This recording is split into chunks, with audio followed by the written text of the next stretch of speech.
I'd like to call to order the City of Saugatuck City Council meeting for July 24th, 2023. Would you all please join me for the Pledge of Allegiance? Pledge allegiance to the flag of the United States of America and to the republic for which it stands, one nation under God, indivisible, with liberty and justice for all.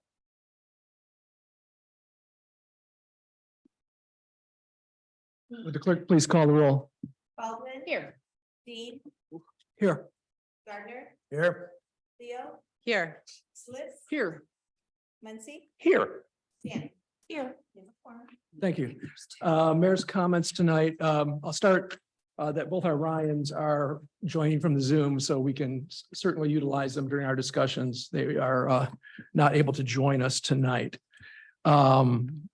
On another note, I would like to say, if you haven't been to Oval Beach yet, please visit Oval Beach. We are doing really well.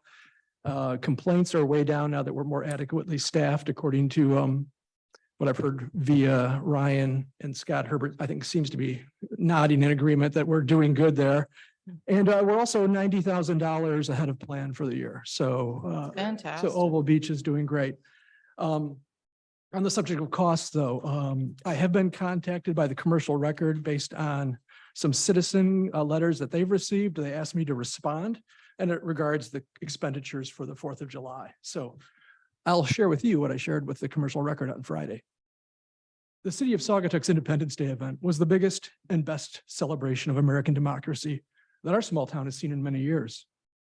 I remain grateful to the volunteers, city staff, and public safety officials for making the day safe for all in the wake of the fireworks tragedies in our neighboring communities. I'm also pleased that we tried some new things that may make future events safer and less potentially harmful to people's health and the environment. Having said that, the city's efforts to sustain our community's Independence Day traditions in an era of declining volunteerism and shrinking outside funding has not been without some criticism. With that in mind, the city's legal counsel has been forwarded city resident concerns regarding the City of Saugatuck's Independence Day event, and will report back to council if any actions were taken outside of the city's authority regarding decision-making or spending authority. We have Jake Whitty here from our legal counsel, and I don't know if he's done yet, but he may have already started that review.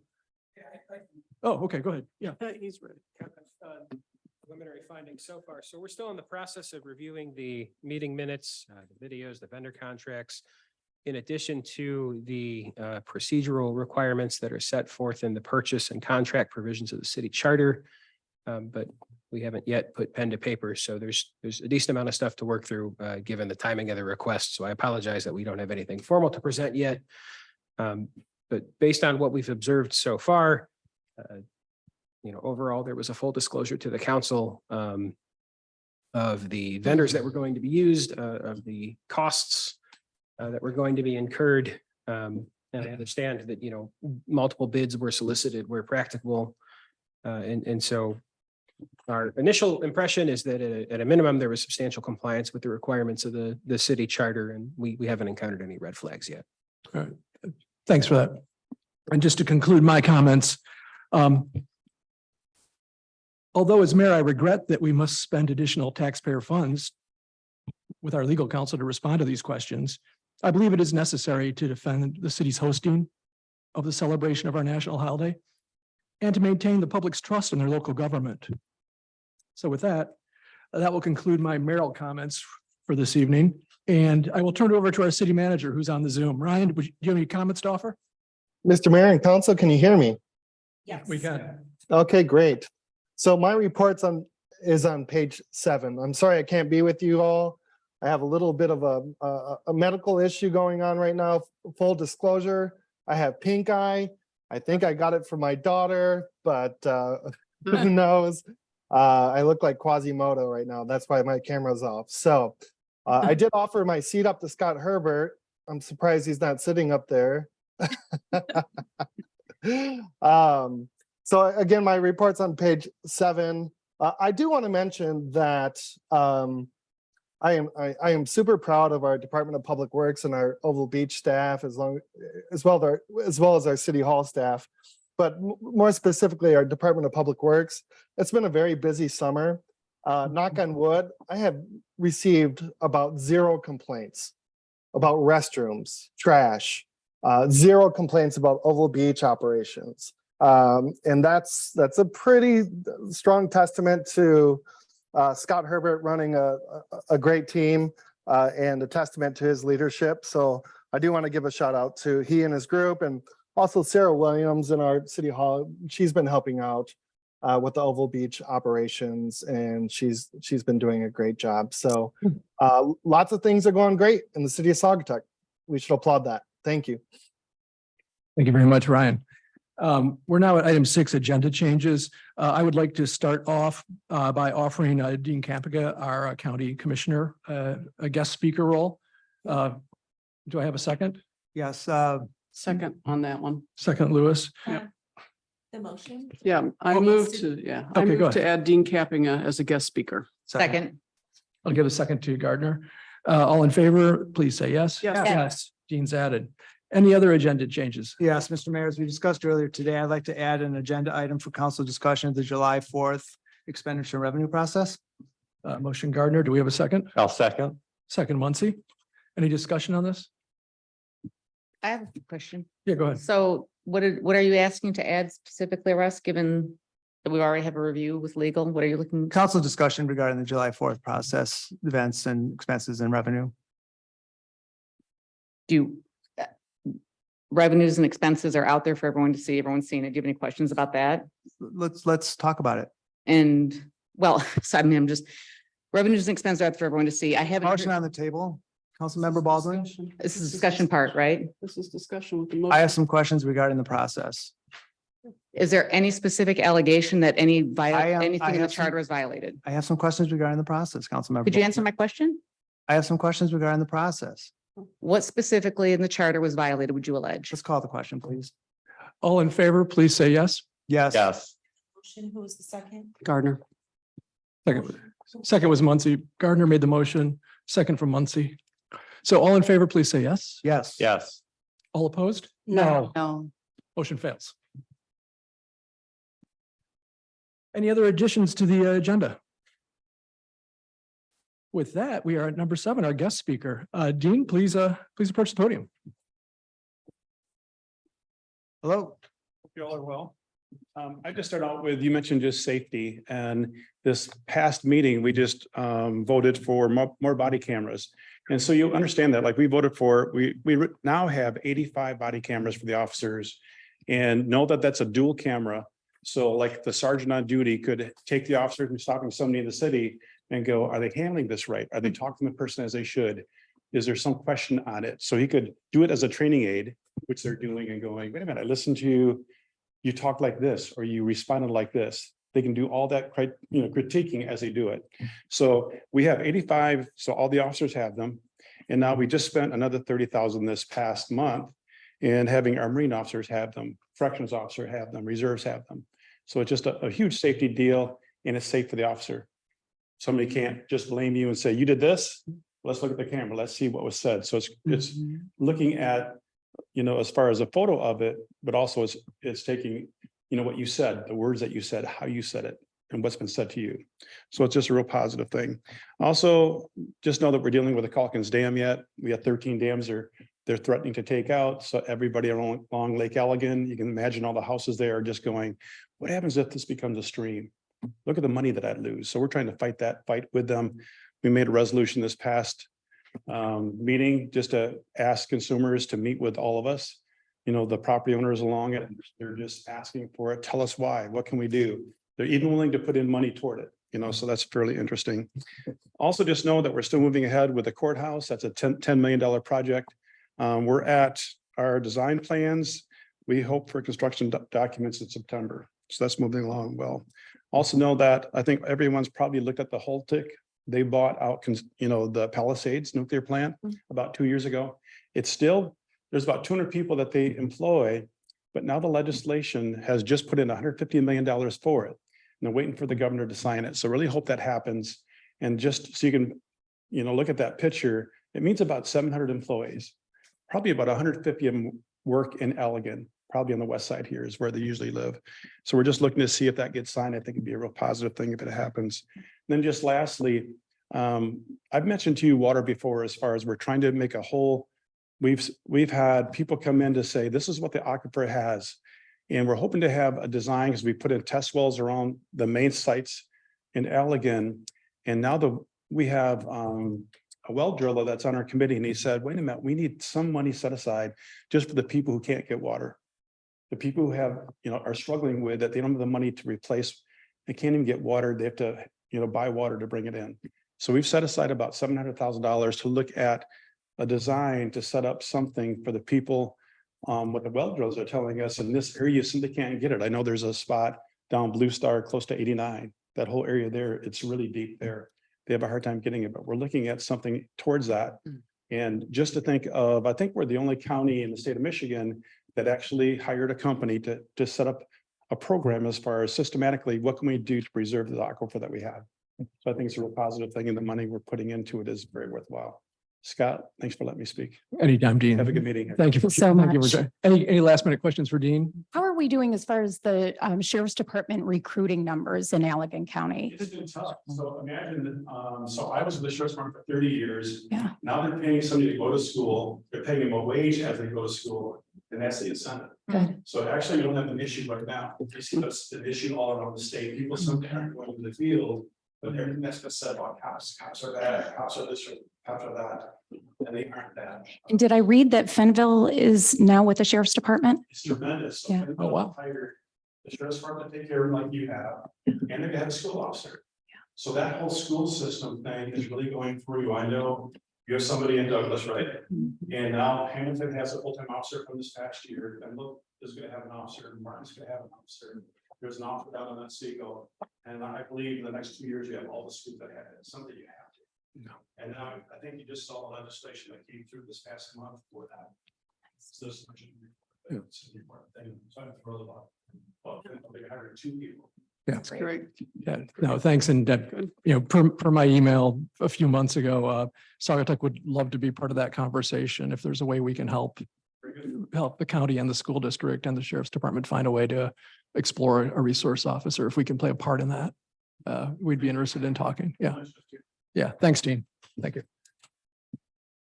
That concludes our guest speakers. Now we are at public comment on agenda items only. Please limit your comments to 3 minutes and please limit them to what is on our agenda for the day. Please approach the podium, state your name and address for the benefit of the clerk. Mr. Hess. Bill Hess, Saugatuck. Excuse me. I first heard about the issues of the July 4th expenditures at the post office. We learned a lot at the post office. As a result of, Yeah, Mr. Hess, I don't mean to be rude, but I don't believe that's an agenda item for today. there is, I think there's a approval for fireworks on the bills. But there's no agenda item for. I don't believe we have any just new voted it business down. related to that. I hate to ask you. No, wait till that's the fine. I'll conclusion of our look at my meeting. turn. Oh, thank you, sir. Anyone else in the audience wishes to offer public comment? Seeing none, anyone on the Zoom call that wishes to offer public comment on an agenda item? Do you see anything, anyone, Jamie? No. That concludes our first public comment period of the evening. There will be a second public comment period that will be much more open forum. That takes us to our consent agenda. This is a roll call. It's on page 3 of your packets. It is the regular city council meeting minutes of July 10th. Mayor, Go ahead. move to approve the consent agenda, regular city council meeting minutes, July 10th, 2023. Second? Motion Lewis, second Stanton. Any discussion? No discussion? This is a roll call. Would the clerk please call the roll? Stanton? Yes. Muncy? Yes. Lewis? Yes. Leo? Yes. Gardner? Yes. Dean? Yes. Baldwin? Yes. Motion carries. Very good. We are now at item 10 of our agenda. Starts on page 7. We have the staff reports. Ryan, you're on the Zoom. Anything you would like to offer that's in your report? Any highlights you'd like to make? Mr. Mayor, I'm good. Thank you. Okay, thank you. Peter is here. Any highlights you'd like to, anything highlight? Nothing there? Okay, very good. Planning and zoning, I don't believe, oh, Ryan Cummins is on the line. Ryan, anything you'd like to highlight for us on your report? Yeah, Mr. Mayor, good evening, Mayor and City Council members. If you can't hear me, let me know. Just wanted to highlight a lot of community engagement opportunities going on in town right now. So tomorrow we have a short-term rental town hall that will be at Saugatuck High School.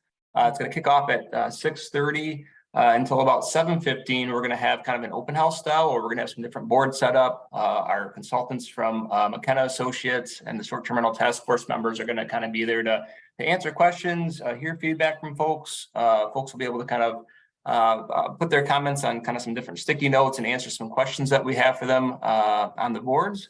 And then at 7:15 is going to be a public comment opportunity where folks will be able to kind of tell us anything that's on their mind related to short-term rentals. So we're looking forward to that tomorrow. The short-term rental survey went out last week, is going to be available until August 7th. So that's available online. We have paper copies available at City Hall as well for that. And then the waterfront development surveys, both of those are still available until July 31st. And we've had a great response to those so far. So far, over 200 people have taken the regular primary survey, and then the visual preference surveys had over 170 folks provide feedback. And again, that's also available in a paper form at City Hall. For both surveys, we've kind of put notice in the paper in different ways. The short-term rental task force chair provided kind of a summary and a letter to the editor last week. And then we also put kind of a formal notice in the paper on the waterfront development surveys. And then we've also had some public engagement pop-up opportunities that have been going on around town. So outside of the post office, City Hall, Farmers Market, Oxbow had an event last week. We've actually had some different boards set up on some different engagement opportunities for residents, non-residents, anybody that was willing to engage with us. So I really want to send a big thank you to all the planning commissioners who have been involved with that. So that's what I wanted to touch on, Mayor, unless there's any questions. Anything for Ryan? Yeah, Ryan, we had one of our residents say at one of the meetings just not long ago that they had taken one of the surveys 5 times. Is there a way that we can make these surveys so that somebody from an email address or an IP address can only take it once? That's a concern to me when somebody says that, hey, I've taken this 5 times, and so that means they've got 5 times to say in something. Yeah, so that's kind of the give and take with the survey process. So certainly there's the ability to do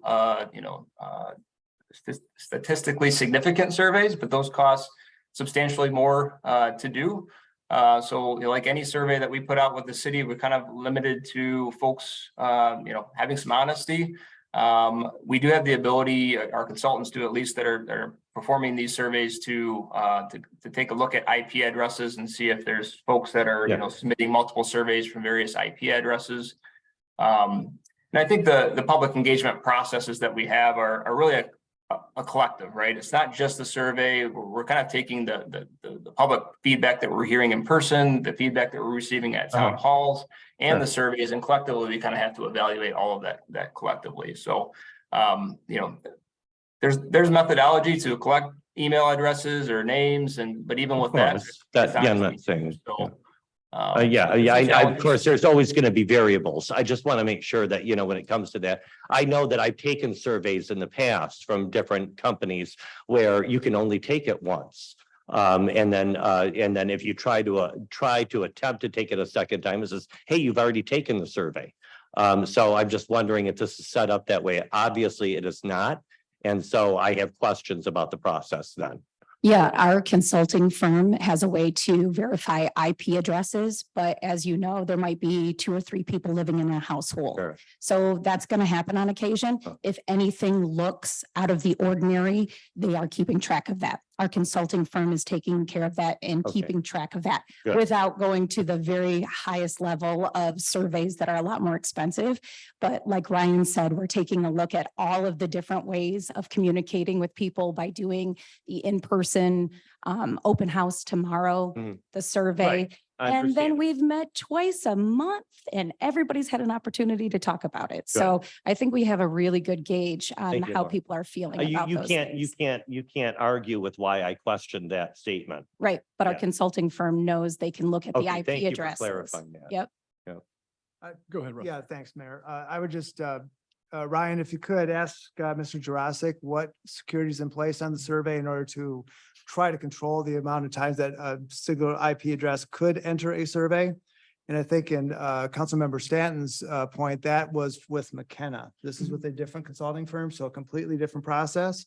I've heard the So same. you're talking about the concerns- waterfront one Yes, versus the, Correct. yeah.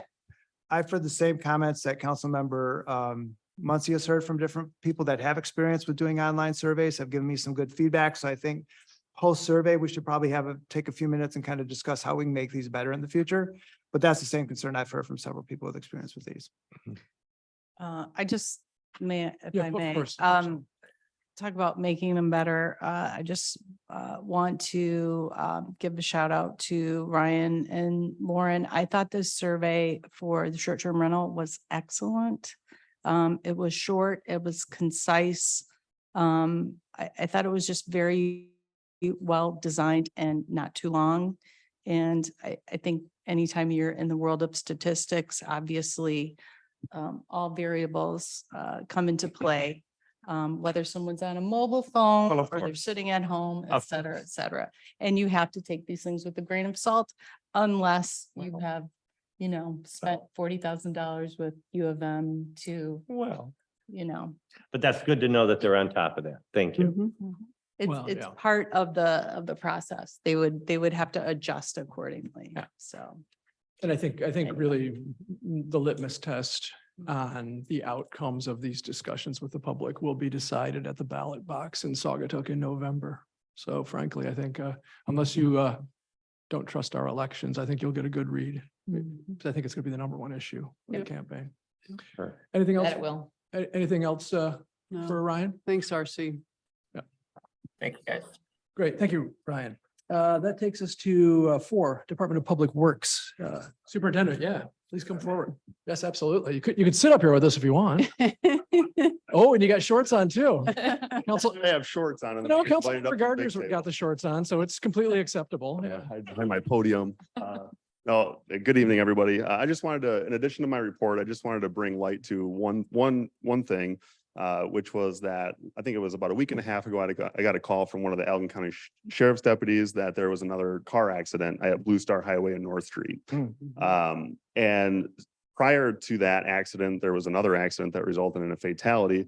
What resulted from that accident was that the township and the city and the road commission decided that we'd have a meeting together and just come to the table and see what might be done about this. So we had that meeting. That was last week. We met with Daniel DeFranco, Township Manager, Craig Atwood, the Director of the Road Commission, John Sharp, their Safety Director, and Phil Kernoodle, who's their Field Superintendent, along with the City Engineer, John Moxie. And so we took a look at the crash incidences and we're trying to figure out, well, what's the cause here? And it seems like each of the incidences had its own cause. It wasn't necessarily related to visibility or sight distances or signage. So there is a response that we all kind of concluded, which was one thing that we would do is we would add a reflective strip to the stop sign on the post. We see that's pretty common. That could easily be done. Also brush clearing, that's probably the one that I'll hear the most about because the road commission offered to come in and do some brush clearing at North Street. And it made a huge difference. It always looks a little bit rough after it first happens, but in a week or two after vegetation starts to regrow, it'll look really good. And it's really benefited the sight distances at that intersection. In fact, we might actually have to move the Saugatuck sign at North and Blue Star, move it back a little bit, even further. Okay. So that happened. And then also just some minor tweaks to some of the signage. There's some cross traffic does not stop signage that'll get upgraded to neon, as well as some stop ahead signs. So between those 4 things, we felt like that was a good step in the right direction and just see how things go from that point forward. So that's what's being done. We do have the road commission in for another day. I want to try to get them to do as much as possible while I can. There's some other areas of town that are really due for it. But we, this might be something, a service that, maybe Public Works, either makes an equipment purchase in the future for some sort of a boom flail, like a mower deck that can extend off the shoulder of the road. Or maybe we just simply rent one a couple times a year and just kind of hit some hot spots. But I think we need to be more aggressive about clearing back the brush. It's always a fine balance between maintaining homeowners' privacy versus safety in the streets. So I understand that everyone wants privacy and as much vegetation in between their house and the street is good. But there's also some practicality that needs to be at play here too. So big thank you to our partners and friends over at the township and the road commission. They're a huge help, awesome people to work with. Always enjoy working with them. And that's all I wanted to add to my report unless there's questions. No, it's great. That's Thanks. important, if I may. Go ahead, Alan. What's the opposition to adding a light there that maybe wouldn't have to operate year round? It could be flashing yellow or something on the off season or whatever, but that's a pretty busy intersection and I'm sure that there's traffic studies or something, but I'd like to know what was looked into on that. Yeah, we did discuss that. Thank you. It seemed like when they put one at Old Allegan Road and Blue Star Highway, it really worked. So that was kind of one of the questions that we brought up during that meeting. I think Daniel DeFranco was pushing on that a little bit at the road commission.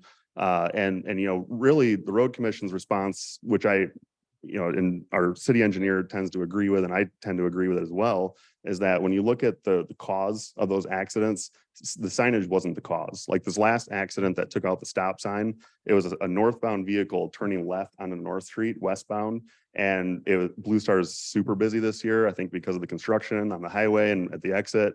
And they thought they could make it and they just simply didn't. And they got hit and it took out the stop sign. And then the incident before that resulted in the fatalities, there was great visibility to the stop sign. They just went through the stop sign. So the road commission, it was kind of decided at the meeting that we didn't feel like it was enough to justify adding any solar powered lighting or anything like that at the time. So.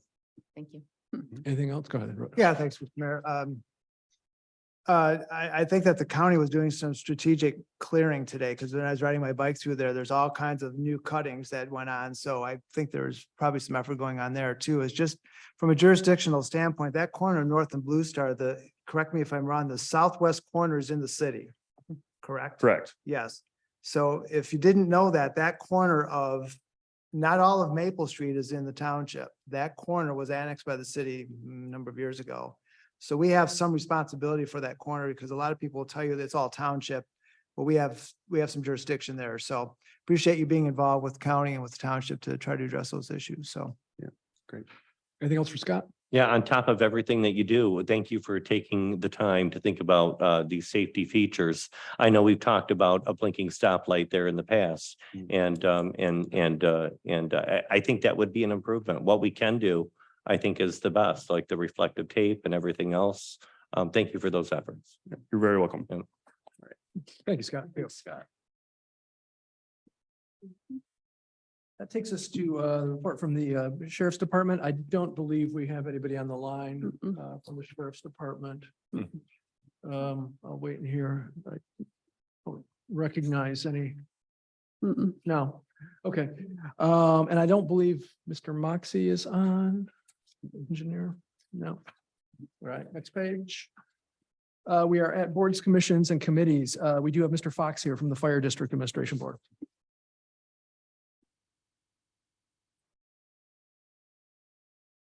Thank you, Mr. Mayor. Evening, council.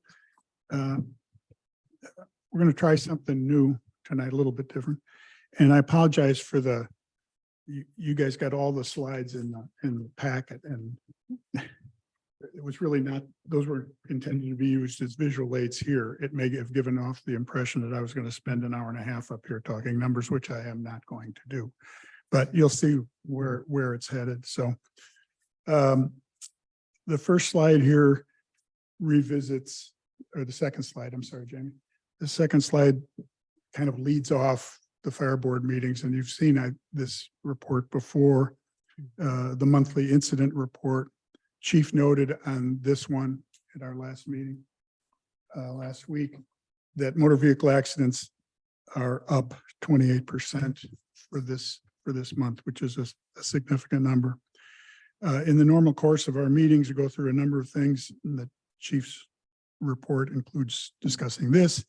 Other notes I took from his report that I thought might interested me. He gave an update on the AED, automatic, whatever, external defibrillator, heart attack thing. Machines that I did not know this until the meeting. The fire district will purchase those at a very discounted rate and make them available at the lowered rate to whomever in the fire district. There are 40 such defibrillators in the district right now with businesses primarily. I think 20 some in Saugatuck. I could get the exact number. So I thought it was important to mention it because I mean, you have business, a lot of people, people who has a business, it's available. I don't have the exact number they charge, but it is literally below what you could find it for at Amazon or wherever. And then there are 23 more of them on our equipment, on the fire district's equipment. So those are moving to a scene or whatever. Another one of his updates kind of related. 3 community members took this CPR course that the fire district offers.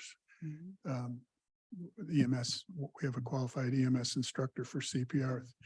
3 members of the same family took it. That also is available. I'm quite sure there's no charge for that. So getting to the next slide. What's new tonight is, I think because once upon a time Chief Janik used to send these out. The fire district tracks data in 36 different presentations, which truly your eyes gloss over going through them. And so what I thought I'd do tonight, and maybe in future ones, if it makes sense for you guys find it useful, is just review a few of those so you can see, not necessarily find to review the numbers, but more so that you can see what's being collected in what areas. So if you have a question in the future, you'll know it's there as a resource so we can get the answer for you. So we'll just look at 5. This first one is incidents by area. And as I say, the data collection of the fire district is impressive. So here you have broken out by North and South Saugatuck, by Douglas, so on and so forth. The June 30th as of incidents and the percentage thereof. You can't really attach too much meaning to any one piece of it, including the percentages, because it is what it is. Next one, please. This is the 2023 numbers. These are the overall budgeting and jurisdictional population numbers for the tri-community that's all part of the fire district. And you see Saugatuck in blue across the way for square miles, and then for total budget, that's the contribution to the fire district's budget. And the total call volume, and the same numbers presented for each of the others. And again, you can tear it apart and analyze it 15 ways to Sunday, but there it is. Next one, please, Jamie.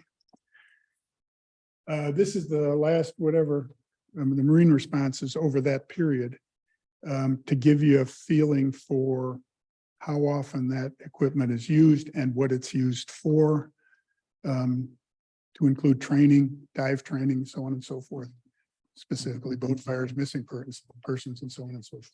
Dan, do you know why we do, like, for the marine responses, all the other ones are 2023, where we kind of just do a year in review, but the marine responses are 2011 through. I'm sorry that we've got them for just the last 2 years as well. And honestly, I thought I had included that, but I didn't. So the numbers are lower. And then there was, I was going to say, because But those look really, high, but that's Yeah. from 2011. Yeah, you're going over 10 years there. Yeah. Okay. next slide, please, Jamie.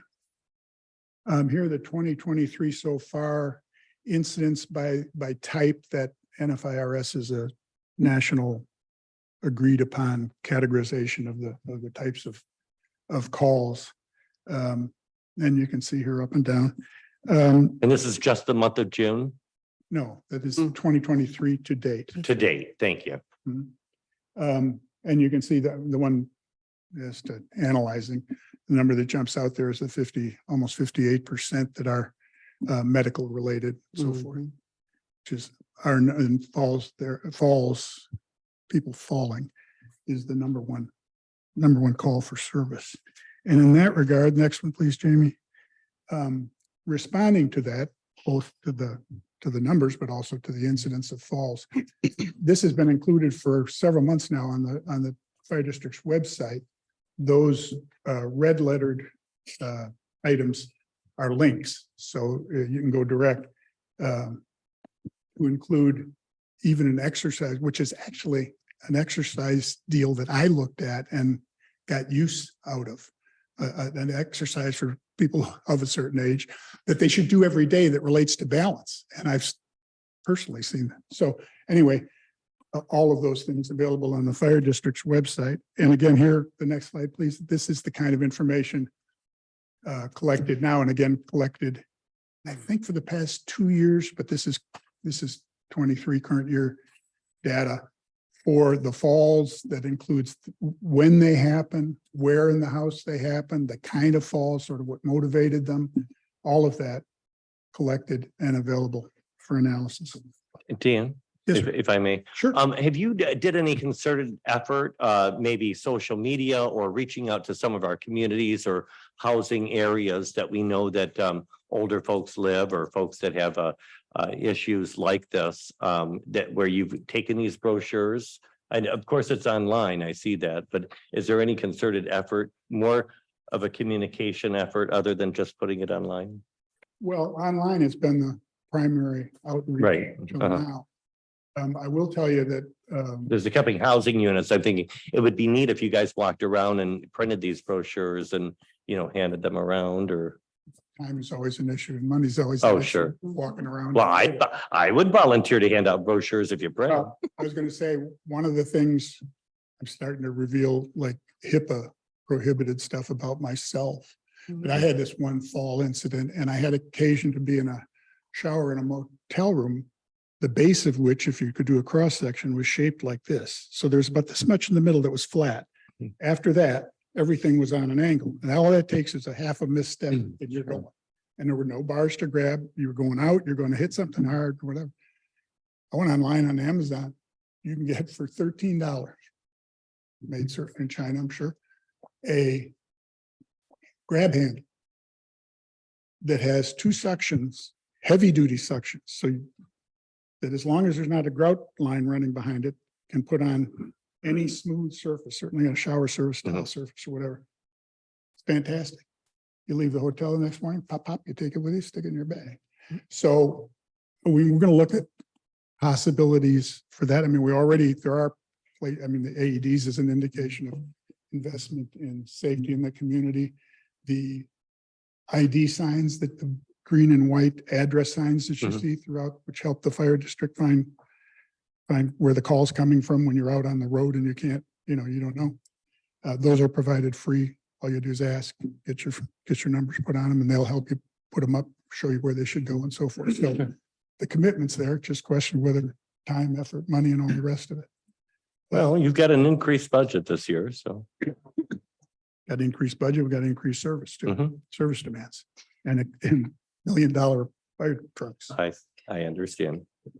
Yeah, to follow up on Councilmember Buncey's question regarding the cards, does the department have a program? Most fire departments do, to go around to residences or businesses and offer free smoke detectors if they don't have them? Is that We something? do. So maybe that would be an opportunity to distribute the cards at the same time. Right. They're already having that effort. Good idea. Yeah, particularly if it's, again, the data helps you in terms of how old people are and, where the need exists. Used to be that Douglas Cole was our #1 call for service related to falls, and that has fortunately been corrected.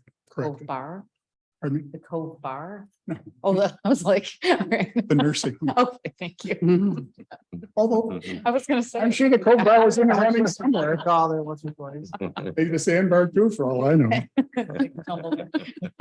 Maybe next one, please. Another couple of updates. On the 12th of July, the fire district hosted the Southwest Michigan Public Safety Drone Association their summer kickoff meeting at the firehouse.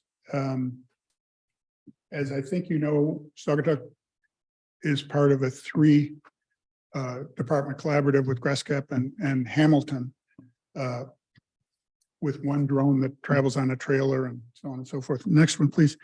In that training, you can, a lot of it was classroom training, as you see there, but you can see on the right, the drone operator operating off the back of a pickup truck inside the little H circle, that's the drone. They did exercises I found fascinating. Sort of problem kind of exercises where they deployed the drone both for on land searches and water searches.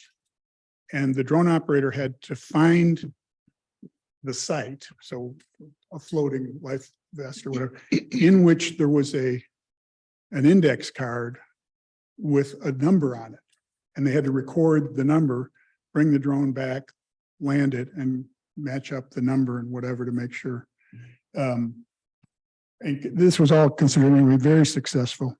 As you can see in the next slide, drone, the missing person, this is last 2 years. I may have been confusing that with a slide Gregory asked about earlier, but someone asked about. But this is the last 2 years of drone responses for that group of 3 fire districts. And you see that the number one is for finding a missing person, most often children, not adults, most often children. And it has performed very well in that regard. In fact, the first call, which happened just as they were closing down this training session, was for 2 missing children, who were fortunately found before we got there. But it's a real advantage to be able to cover a lot of area from above. Next one, please. I'm going back to Scott's still here. Oh, yeah, yes. Another kind of out of sequence intentionally, data chart on accidents, motor vehicle accidents along Blue Star for the period of 20, whatever it is, 2 years there. Yeah, it goes all the way back to 1999 on that one. That's a lot. Yes, yeah. 1999. Okay. Can I ask a question? Would it be possible to get the marine responses and the accidents at Blue Star broken out by year? I mean, Sure. it's just so difficult when the data is lumped together to really get an idea where we are, things getting safer or, Yeah. you know, And like cause and effect. And it's sort of, Some you're of that- excellent with, collecting data and the way that you're presenting it. But it would be nice to just drill down a little Understood. bit. As you and I know, data's malleable in any direction. That certainly can be available. Purpose of this was to amass the data for an extended period of time to see where the consistent difficult scenes are. In the case of Old Allegan, that 30 or 29 number has not increased since the last, since the stop sign, the solar powered stop sign was put in there.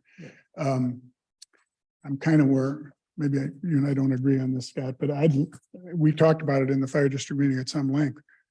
That might be a good answer at North Street, because the case in North Street, there've been 3 accidents there since the double fatal accident. And I tend to agree, when you look at an accident cause, you're going to find different causes or whatever, different things or whatever. But I was on site the morning those women were killed in that car accident. And I travel up North Street onto Blue Star routinely, 2 or 3 times a day. And I could see how, chatting in a car, people are from out of town, the road goes up. And yes, the stop sign's there, but sometimes, your mind turns off or whatever. So it's to have that light flashing to draw your eyes go to movement, eyes go to light.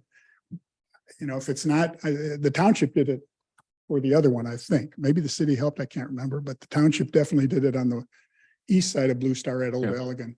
And they're thrilled about it. So maybe there's Yeah. what to, they do, Franklin, get 'em to focus. Mr. Mayor, to Holly's point, though, I mean, you're looking at 24 years of data, and we all know that since the flashing lights have gone up at Old Allegan, that those numbers have gone down. So the 29 is really not reflective of the near past. It's of all those 24 years. And the 33, we know we've had some incidents there at, some very deadly ones.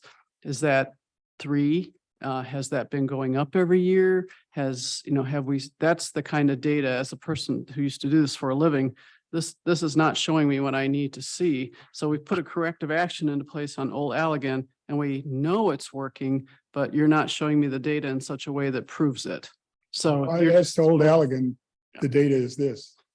That number has not risen by 1 since. that I'd like to flashing see sign. it by So that's each up. year. I'd like to see it in a Yeah, shorter I- period of time. I Yeah. tend to agree with Yeah, me council. I too. mean, it's super important and I'm glad you're bringing it up, but I think Councilmember Leo makes a really good point. Mhm.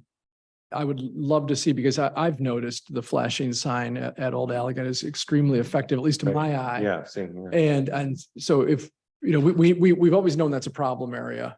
To see a year by year and, if we start to see, multiple data points that are causing the accidents to drop off dramatically, I think that makes the conversation that Superintendent Herbert had with his counterparts even more productive. Well, as I said at the Yeah. beginning, you're more than welcome to request and we'll, there's a limit to how much time we can spend on these, but I think specific that's our requests like response. Collies or. But I think I would That's just our suggest, That is there, so. yeah, I would suggest if you could, I don't think it'd be if that you hard. could just give us a rundown on Old Allegan accidents Per over the year. past few years, and, Mhm. and with a mark that shows when the solar sign went in. Mhm. I would welcome to see that. Maybe piece of at the data. next Monday meeting would be good. Yeah, That'd be great. I think that'd Okay. be really good Yeah, to perfect. see. yeah, that wouldn't be, I don't think would be, I mean, if you've got this data, it shouldn't be hard to figure out year to year right now. Yeah, and marine too. That would be interesting. Yep. It's just when everything is called out very crisply on year by year, and then it gets lumped together, Yeah. you lose your ability to sort of So where are the Parse- trends? parse Where or are the, track yeah, what you're right. saying. I understand too, Sure. the district's focus is to identify where the issues are. Mm, That's first and foremost, where there's a potential safety compromised situation. So That's our request. that's where we start. Of course. But again, the Just our data's there, request. so we'll That's just our request just have to lean on those. Eric, who does all the computer stuff. Very good. Thank you, Dan. The next Thank one you. was the reference to the new crash corner Yeah. from the, which I won't belabor, from the record, commercial record. And finally, if any of you were downtown on the 17th, a week ago today, there was an incident, almost not quite in front of Phil's, a little north of Phil's. Mhm. Gentleman apparently Mhm. passed out or had a seizure or something, fell face down, face hit, Mhm. heart stopped, panicked, whatever. That generated a call, and I forget, I can't remember what the term is for the call, the emergency call, that is all units, all available units respond now. And that went out. So there were 4 fire district vehicles there when I went by. And as I got down to the corner here, we're going to Butler. Around the corner came the Life ambulance, which, as you may know, does not serve our area. That ambulance is located in Fenville on a contract between Fenville and Life Ambulance, because it's at the far southern part of where AMR tends to work. And they responded to that.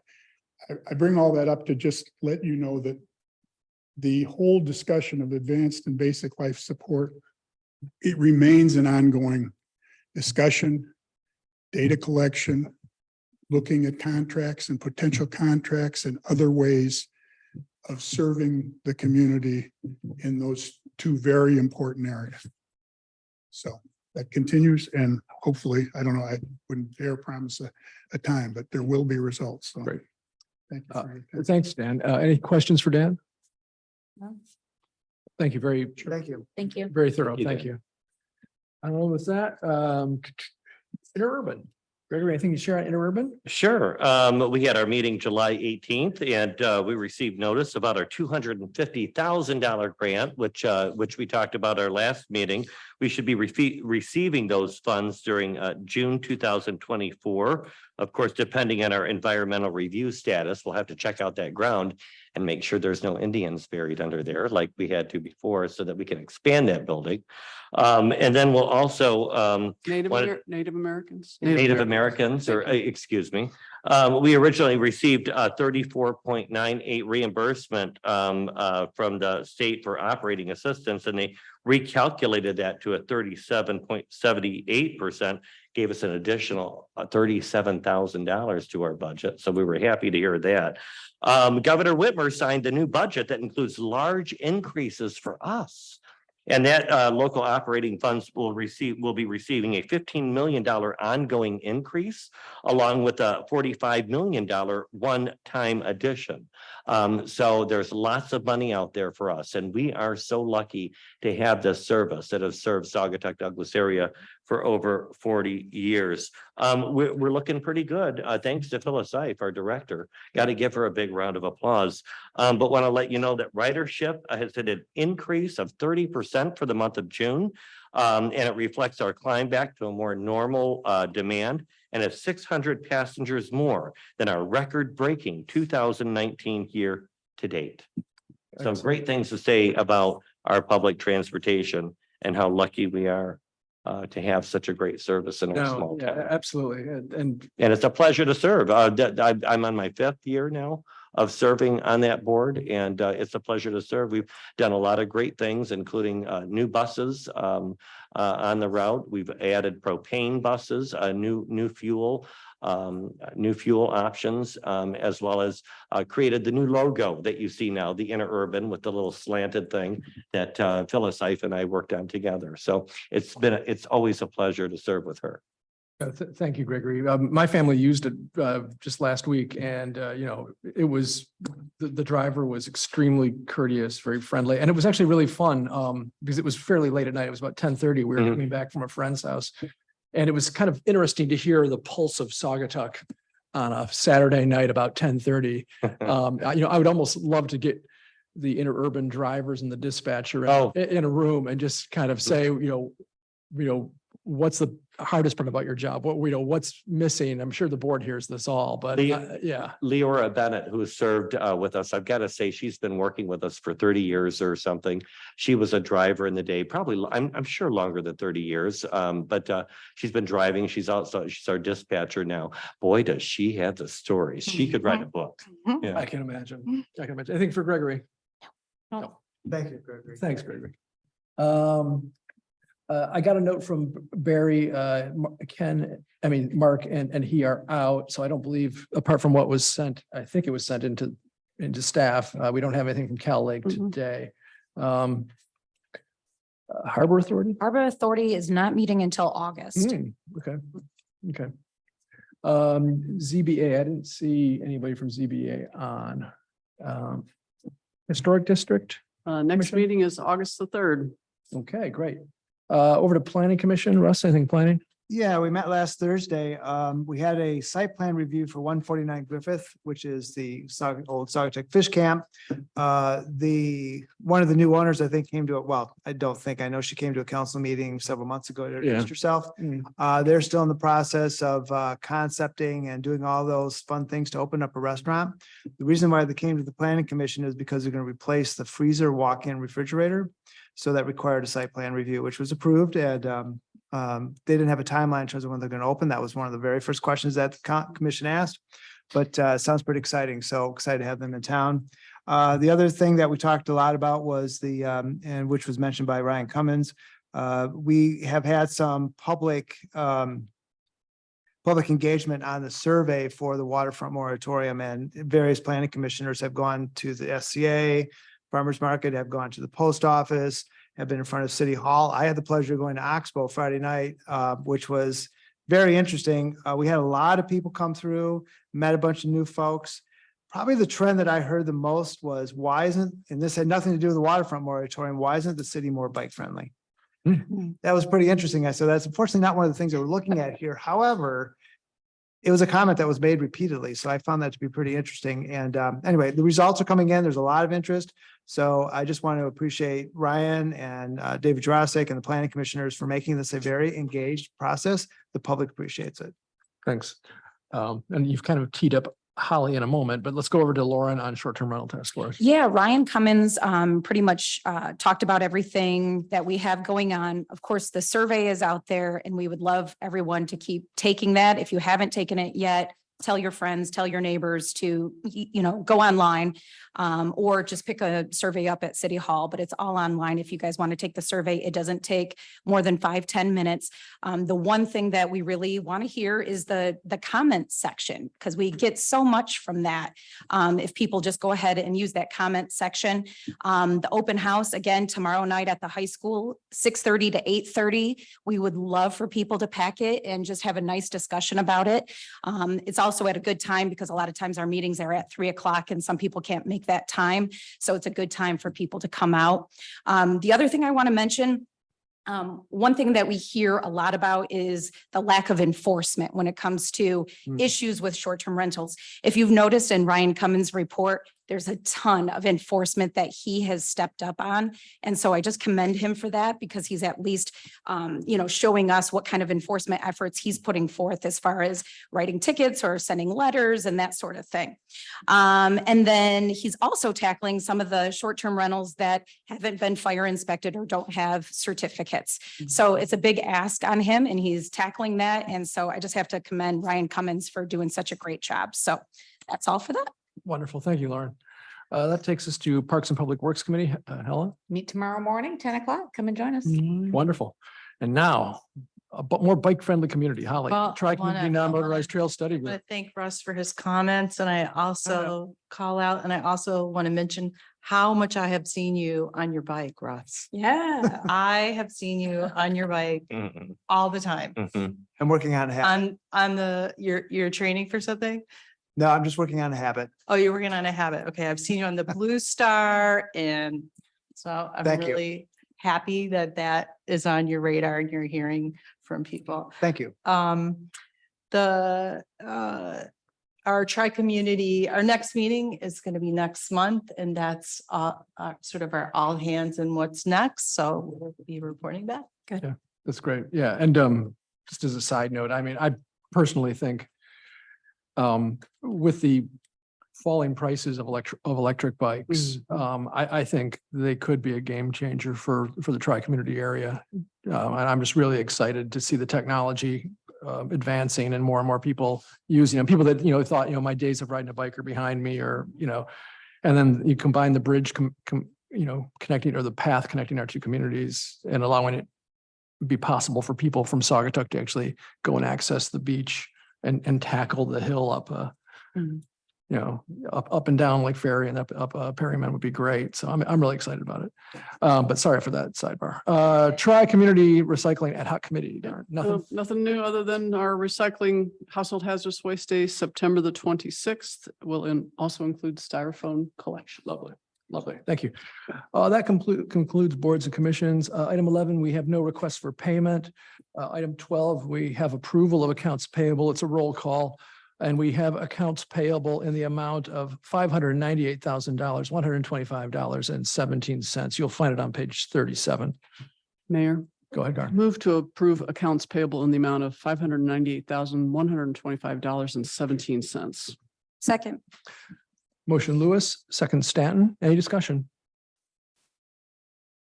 Seeing none, this will be a roll call. Would the clerk please call the roll? Gardner, Yes. Stanton, Yes. Baldwin, Yes. Leo, Yes. Dean, Yes. Muncy, Yes. Lewis. Yes. Motion passes. 13, introduction of ordinances, we have none. Item 14, unfinished business, we have none. Item 15, new business. We kick off with resolution 230724-A, investment services. It's a roll call vote. You'll find it on page 37. This, I believe, along with the rest of our new business, were discussed at the workshop on Wednesday. But if there is any discussion, or Ryan, is there anything you want to add to this one? No, Mr. Mayor, you're good. Okay, thank you. Mayor, Yeah, go ahead, Gary. I'd like to make a motion to pass resolution 230724 investment services. We have a motion from Muncy. Second. We have a second Gardner. I have discussion. I'm sorry. The resolution is at the top is 230724. The sample motion is 240. Yeah, but. Is it- Oh, I'm Oh, you sorry. got it at the You top. read of it that one. Okay. correctly. That's all good. Okay. Okay, so it was correct. Which one is the correct one? Yeah. I see it over here. I'm sorry. You're right. Are we Okay. good? Okay. Any other comments? Okay. I see. Yeah. I see. Okay. Seeing no. Any comments? This is housekeeping and thank you for clarifying everything for us at our last meeting, Peter. And that's it. Great. Anything else? If not, did you need, the second was Gardner. Yeah. Great. If there's nothing else on that, we will call the roll. We'll have the clerk call the roll. Baldwin, Yes. Gardner, Yes. Lewis, Yes. Dean, Yes. Leo, Yes. Muncy, Yes. Stanton. Yes. Very good. That takes us to 15B, Historic District Commission reappointment. This will be a voice vote. It's on page 44. I'm recommending that John Canarsa be reappointed.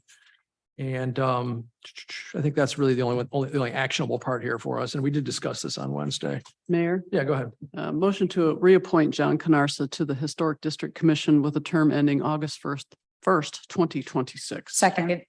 Lewis and second by Stanton. Any further discussion? I just love having John on the Historic Commission. He has, such great background. And when I was on Historic with him, he's just a great resource to have on the commission. So I appreciate that he wants to continue serving. Good guy. Great. Go ahead, Russ. Yeah, Mr. Mayor, just a question. We had discussed at the workshop as well is that Daniel Pinozzo is not going to be reapplying. And there's one application from Laura Godfrey. There's going to be an interview scheduled. And then Rosemary Johnson, who had previously interviewed, was going to be contacted to see if she's still interested. Do we have an update on that? Let me ask Ryan Cummins if he's got an update. Yes, so I did reach out to Ms. Johnson and she did express that she would like to also be considered for this current vacancy. And then we're interviewing Ms. Godfrey tomorrow and then we'll go from there. So I'm sorry. So she is interested? Correct. Wonderful. Thank you. Okay, great. So we have that one tomorrow, Ryan? Okay. Got it. Great. Any further discussion? If none, this is a voice vote. All in favor, please say yes. Yeah. Any opposed? Motion carries unanimously.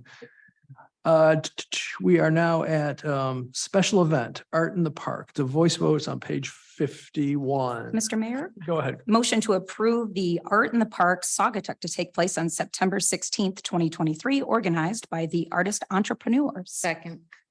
Motion Stanton, second Baldwin. Any discussion of this one?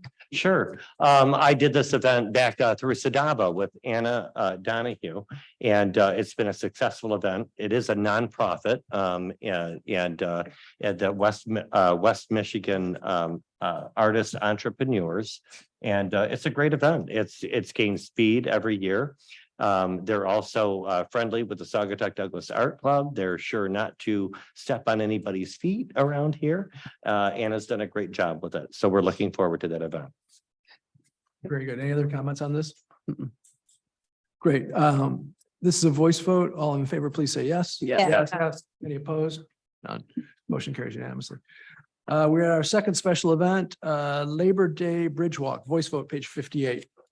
Mayor, Yeah, go ahead, Gar. motion to approve the Labor Day Bridge Walk to take place on September the 4th, 2023, organized by the SPS Community Recreation. Second. Motion Lewis, second Stanton. Any discussion? No disrespect to the Mackinac Bridge Walk. None taken. Great. If there's no further discussion, also a voice vote. All in favor, please say yes. Yes. Yes. Any opposed? Motion carries unanimously. Third special event, sidewalk and studio sale, also voice vote, page 64. Mayor, I'd like to make a motion. I'd like to approve the sidewalk and studio sale to take place on August 17th, 2023, organized by Sadaba with hopes and with contingent on a current liability insurance form provided. Second. Motion Muncy, second Gardner. Any discussion on this one? Yeah, Mr. Mayor, the only thing I would add is the conversation at the workshop was, we had last year experience and the city manager and I had experience where the event organizer hadn't cleared the streets after they had closed. Right, So yep. just a reminder to all of the events organizers that they have a responsibility to make sure that they're taking care of their Yeah. items when their event ends. No, it's a very good flag. Yeah, I'll add to that, those garbage cans and everything were in the streets until like 7, 8 o'clock at night. They were actually a road hazard. Yeah, So we do need to make sure that they're volunteers. I thought a rodeo was going to break Yeah, out. exactly. Very good point out. Any other comments? All right, this is also a voice vote. All in favor, please say yes. Yes. Any opposed? No. Motion carries unanimously. Now we are at right of way signage, SCA, another voice vote, page 69. Mr. Mayor, Yeah. motion to approve the request to install a sandwich board for all Tuesday and Friday market days until September 2023. A second. Motion Stanton, second Muncy. Any discussion on this one? Okay, all in favor, please say yes. Yeah. Any opposed? None. Motion carries unanimously. And for those folks who are playing at home, we did discuss all this stuff on Wednesday. So we did have some discussion on these things and we're just. Check out YouTube. Yeah, exactly, precisely. Okay, another right of way signage, First Congressional Church, voice vote, page 72. Mayor, Go ahead, Garner. motion, oops. I sent you an email that this was canceled. Oh, Sorry? I sent This is you an email canceled? That this was Ah, canceled. all right. I missed it. All right. Missed it too. I sent it to you. Oh, I'm sorry. I didn't see it. Right. Oh, okay, there we go. So I'm not sure. what you can do. Just not vote on Just ignore it. it. Yeah. All right, Okay, all right, ignored. all right. So it's been pulled. No action taken on item G. Item H, 5-year Parks and Rec Plan. This is a roll call. It's on page 75. Mhm. Ryan, do you want to kick this one off? I do, Mr. Mayor, thank you. But I do want to follow up with Councilman Gardner's comments. Did he say that he's gonna have a rodeo in downtown Saugatuck? I don't think I we just have need- one of those He here. does have a shirt that would go nicely with the. Yes, he does. I do need a that's good. rodeo clown. That's the first thing Oh, that means. hey, that's what I'm for. All right, so we got the proposal for the 5 years of park plan. This is an oldie but a goodie. A couple of months ago, you may recall that the city agreed to join City Village of Douglas, Saugatuck Township, and Saugatuck Public Schools to work on a 5 years park and recreation plan. You had a steering committee formed, and the steering committee did their work, and they selected a group by the name of, I'm just gonna take a shot at this, Veritas? Veritas, thank you, Helen. And the total cost was at 15,500. But everyone agreed to split that cost equally. So the recommendation is to have the city council approve the proposal. And this is more of a ratification with this group for $3,875. Very good. We have a sample motion on page 76. Mayor, I'd like to make a motion to accept the proposal from Veritas Design Group to update the joint 5-year Parks and Recreation Plan. Costs to be equally shared by Saugatuck Township, the city of Saugatuck, Douglas, and Saugatuck Public Schools in the amount of $3,875. Second. Motion Leo, second Lewis. Any further discussion? Thank you, Ryan, for being here to explain all of that, as that was not included in our Wednesday workshop. But I appreciate you being here. You're welcome. Yeah, and yeah, sorry about that. That's it was late coming, and like I said, it's more of a ratification. I just wanted to get this proposal in front of you. So thank you. Anything else for Ryan on this? No? All right. This one's a roll call. Will the clerk please call the roll? Gardner, Yes. Leo, Yes. Baldwin, Yes. Stanton, Yes. Dean, Yes. Lewis, Yes. Muncy. Yes. Motion carries unanimously. We've concluded new business. We are now at 16 public comments. This is an open forum. Please limit your comments to 3 minutes. Please approach the podium and state your name and address for the benefit of the clerk. Mr. Hess.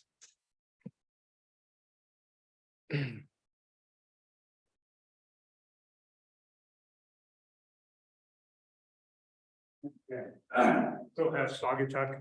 I just want to focus very quickly because the meeting's been long for you guys on the aspect I'm hearing from taxpayers about the 4th of July. I realize you had to take it over very quickly and did a great job. My point is, I think our taxpayers expected fireworks. That was it. And you got enough donations to cover fireworks. There was no expectation for a laser light show or a DJ from out of town. That part cost $30,000, and $30,000 was what will be coming out of taxpayer dollars because all you collected was 22,000. That's the concern. You don't want an audit. I think it's great the attorneys are looking into the procedural parts of it, but I don't think we'll ever know how that happened. If you didn't have the money, why did you contract with the laser light show and the DJ? I think that's really critical. The fiscal responsibilities are real key. Thanks. Thank you, sir. Anyone else in the audience wishing to offer, please?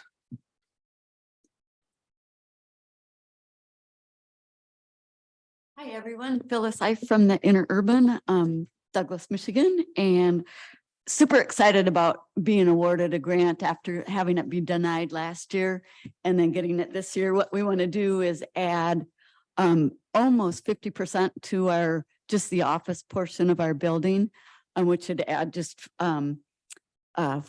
450 square feet, allowing us to have 2 restrooms instead of 1 for our staff of 20, enlarge our boardroom slightly, and add locker room for the employees, and add extra paper storage area so we can turn existing paper storage area into bus bay for additional parking. We'll also add natural lighting to the garage and upgrade insulation and heating units for the offices. So go for hopefully some future energy savings with that. So the grant funds, again, as Gregory said, but should be available to us in the second half of next year.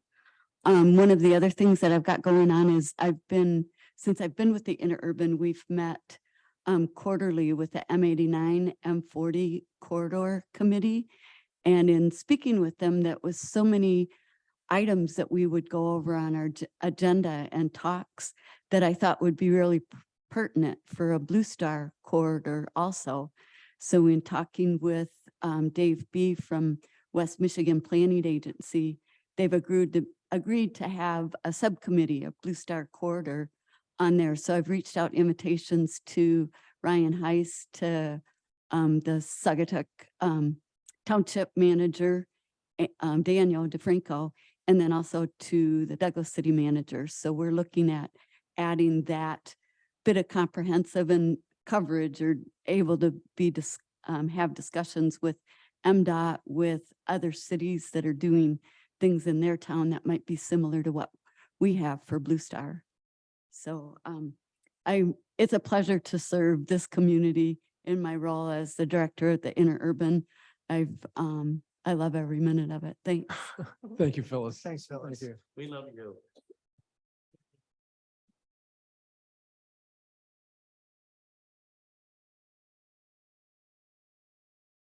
And Fox, not representative. Individual Saugatuck person. Want to applaud the council for beginning the deep dive look at the taxpayer funded 4th of July. And full disclosure, I have not spoken or communicated in any way, shape, or form, to include sign languages with Scott Sullivan. So I don't know anything about that. Even if it's the last such event hosted by the taxpayers, we can still learn from the experience.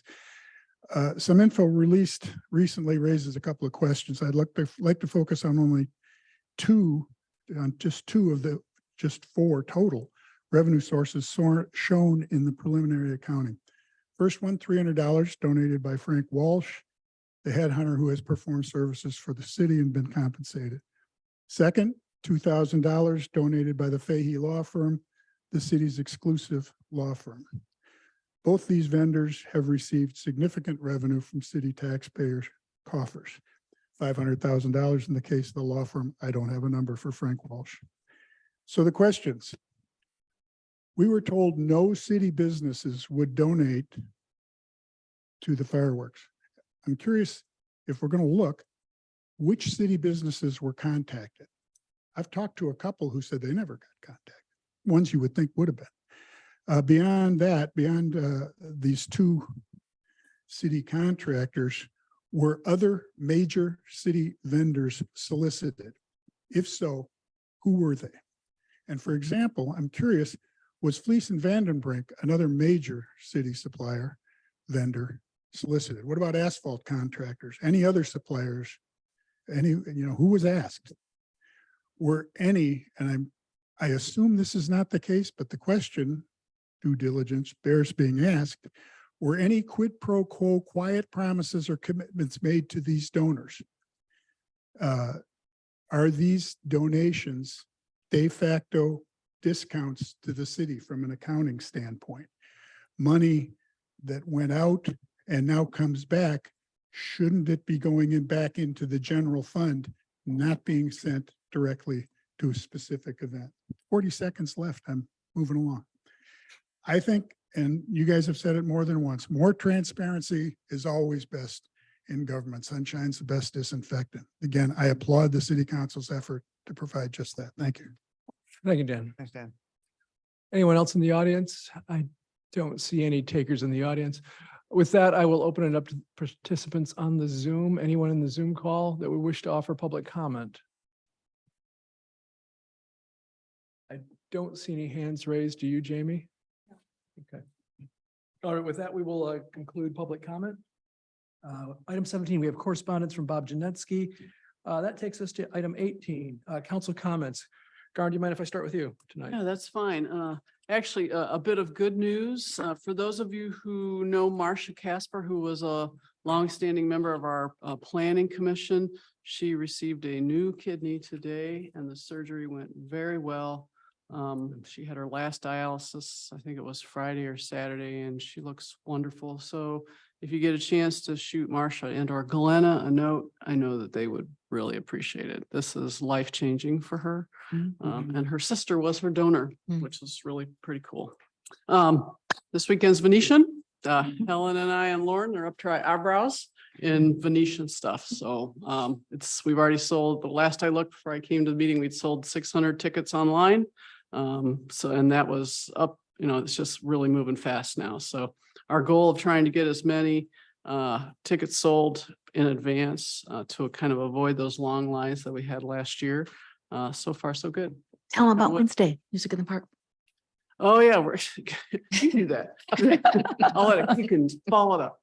That's it. Great. All good. Russ, over to you. Yeah, thank you, Mr. Mayor. First, just a point of order for the initial, when Mr. Hess tried to speak before the meeting. My past experience is that if the bill's on the accounts payable list, it's an agenda item. And I don't know if that's changed. There's been some change, it sounds like. So in my experience, if there's a invoice on the payables, the public can come ask questions about it in public comment. So I just would like some clarification on that going forward. Two is I would ask that Manager Heiss do some research on West Michigan Wireless. I know there's been some discussions with various citizens of the community regarding the West Michigan Wireless situation up at the Radome. And I know there's been some developments, so I'd appreciate a follow-up at our next workshop, please. Also, to the citizen letter in the 7/19/23 workshop from Reverend Corey Stoppel regarding some temporary signage to alleviate safety concerns over Venetia weekend. I haven't heard if there's been any discussion or progress on that temporary signage to make sure we don't have parking on two sides of the street, for instance, on Pleasant, Main, some other areas that have created some issues in the past. I haven't heard if there's been any progress on that. Seemed to me to be a very reasonable solution, short-term solution. I know there's some long-term discussions going on. And last is in regards to the process around the 4th of July. If you've been walking around talking with people, it seems to be a topic of conversation, both on social media as well as on the street. I've had a number of people approach me when I was out collecting signatures for my nominating petitions. That was a question of concern. And it was mostly around the spending but my primary concern is, and again, I appreciate the conversation earlier today. It sounds like the attorneys are looking at this. Was the city policies followed? There's an accounts payable policy as well as a purchasing policy, as well as state municipal government spending limitations. And I would strongly suggest, I want to know what the scope of the attorney's review is going to be, is because there's some procedurals that we really should be looking at. And my interest in discussing this tonight was to put a motion on the table to find an independent auditor through our auditing firm to take a look at the process only to make sure it was compliant with state law as well as our city ordinances. Based on the knowledge and things I've looked at, there seems to be some questions around it. So I think for the transparency of this council, as well as our respect of our citizens and taxpayers who've been asking a lot of questions, this council has a responsibility to make sure that it was done correctly. And the way that I see that being done correctly, even if there's not been a report of a violation, is to take the responsibility to spend the money to have someone take a look at it and bring a report back and tell us yes or no. My suspicion is there might be something there, but I don't know. And that's what I feel is my responsibility as a council member and a taxpayer is to get some answers. I would just like to encourage everyone to come to the community open house for the short-term rental committee one more time, 6:30 tomorrow night at the high school. We would love to hear from everyone. It's your opportunity to have your voice heard in regards to short-term rentals and what that looks like for our community. I want to thank everybody who's been involved with the Venetian Festival. My goodness, all the volunteers that are behind the scenes making all of this happen. I would like to see maybe for next year, that sort of volunteer effort, maybe someone wants to take on the 4th of July extravaganza. It takes volunteers to raise money. That's what we didn't have this year. Over the past years, we had people who raised money for fireworks and our city manager was doing it. So it was challenging, let alone him trying to do his job, but also trying to be an event planner and then walking around asking people for money. I know some of those donations didn't come through. So I just hope somebody will take it on next year so the city doesn't have to, and volunteers can come out and also donate money. So these things take money. And I know a lot of people donated money towards the Venetian Festival. And it takes people, organizers and volunteers to make that happen. Thank you, Lauren. I don't have any comments. It's just been a great summer. I think it was a very productive meeting. Looking forward to Venetian. And I know there's been many, many volunteer hours put in at this table for some very positive events. And I want to thank many members of this council that have put in that time to make it a great summer season. Excellent. Awesome. I want to say a few things. I do a lot in this town. I work at a flower shop. I work at a property rental group. I do a radio show. Had a lot of the business owners on. I'm out having my morning cigarette out in the street, talking to all of our residents all the time. So when I say that I've heard a buzz around town, it's not just from a small circle of people that I hang out with. It's from a very eclectic group of people that are, different thoughts and interests all around town. And I have to say, I'm talking about the 4th of July events, and that when a former mayor who served for 12 years with the city, our county clerk are writing letters asking for an independent audit, and I'm hearing it all around the street, and folks are asking as well. I'm here to serve. I'm here to serve our constituents, and so I'm here to ask for that as well. So I supported Russ in that idea. To have an independent audit, not because I thought, oh, there's something wrong. Oh, well, let's find out what's wrong. That's not why. I want transparency. I want answers, to some of the questions that I'm hearing out there as well. And how can we make it better? I'd like to do it next year. I'd like to continue doing it. I reached out to our manager and asked him, how can I help knock on doors? And reach out to our sponsors that didn't get phone calls that had supported the fireworks in the past, that had donated, but never did get any phone calls or knocking on their doors for this money. So, you know, I'd like to help in that role. I'd like to continue. And the reason for this audit wouldn't be because we want to find what's wrong. We want to find out how we can do it better next year. And why can't we continue to do it? If we can match those funds and get those revenues to match those expenditures, I think we could have a great party every year. I had a great time with lasers and music and everything that went on. I have to say, I was unaware that the expenditures didn't meet our revenues until after the event happened. I didn't get those numbers until then. So I do have to say that. On another note, on a brighter note, I'd like to say I am looking forward to Venetian Festival. I can't wait to get there. I've got the VIP tickets and I'm getting in line. I hope that everybody supports this event, though we're not having the boat parade because of participation, as we learned from Jim Sullivan. I think it's going to be a great party anyway. And that band, that 80s Star Farm, I know we're going to have a good time that night and I'm looking forward to it. So a lot of talk about transparency tonight. I'd like to say that everything that was done with the 4th of July fireworks was done on TV in front of everybody. Ryan sat right here and said, here's what the bills are going to be. If anybody has any questions, any shortfall, the city is going to have to cover. And we all sat here and understood that. I looked at it and I thought that they were high so I went to work. I said $20,000 seems high for a stage. So I went and I made some phone calls and I got it to knock down by $11,500. That's how I contributed to it. I didn't cross my arms after it was over and demand an audit and want to spend more money. I'm not going to do that. And it's money that's already been spent. That being said, I also don't think that a city should belong in the event planning business. We are a city. We have big things to take care of. We're sitting here, we're talking about an overage on fireworks. By the way, while we're lighting things up and shooting them into the sky with everything being as dry, we can have a conversation on that for another day. We got a $15 million infrastructure bill that nobody's talking about. But we're going to sit here and talk to the commercial record and and independent audits. And now we're going to spend more time.